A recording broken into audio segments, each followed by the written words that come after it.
Hello बच्चों, देखिए अब कक्षा 9 का क्लास ऐसे शुरू हो रही है। कक्षा 9 में अध्याय 1 का नाम है संख्या पद्धति। अब संख्या पद्धति में हम संख्याओं के प्रकार के बारे में पढ़ेंगे। तो संख्याएं बहुत प्रकार की होती है, लेकिन हमको जितनी ज़रूरत है उतना ही पढ़ेंगे।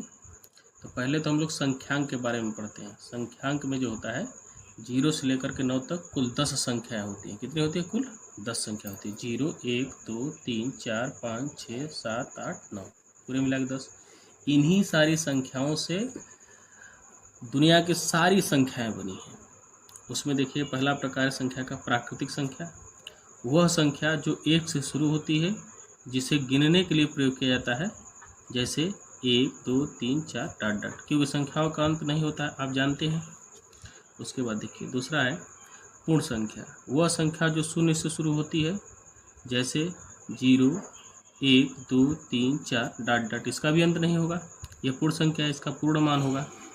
उसके बाद तीसरा है पूर्णांक, जो संख्या माइनस से प्लस तक की संख्या शून्य सहित पूर्ण संख्या हो, पूर्णांक कहलाती है। जैसे देखिए एक मैंने संख्या रेखा यहाँ ड्रा किया और ये 0 हो गया। 0 के दाहिनी तरफ धनात्मक संख्या है और 0 के बाईं तरफ ऋणात्मक संख्या, और इन सबों का पूरा मान होना चाहिए, इसमें भिन्न दशमलव नहीं चलता है। पूर्णांक का मतलब पूरा मान।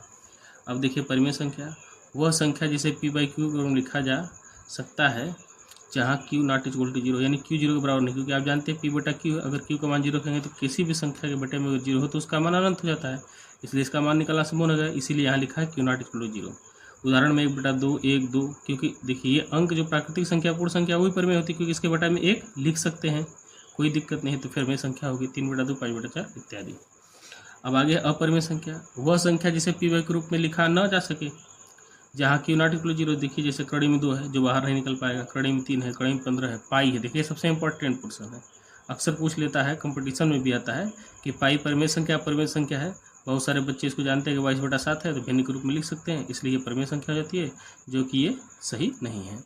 इसी प्रकार देखिए यह संख्या है 10 है, फिर 110 है, इसलिए इसका क्या है, ये भी आपका अपरिमेय संख्या है।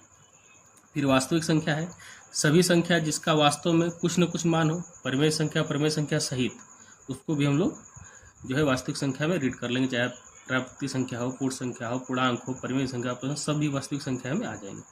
फिर दशमलव प्रसार में 2 प्रकार की संख्या प्राप्त होती है। पहला तो यह है कि शांत दशमलव है तो 1/5 है, तो भगा देंगे तो कट के पूरा रुक जाएगा। उसके अगला वाला अनवसानी आवर्ती, यानी 1/3 में जब भागा देंगे तो 0.333 अनवरत अनंत तक आता रहेगा, तो इसको हम लोग शॉर्ट भाषा में 0.3 का बार लेते हैं, क्योंकि ये 3 का बार बार रिपीटेशन हो रहा है, तो अनावश्यक आवर्ती हो गया।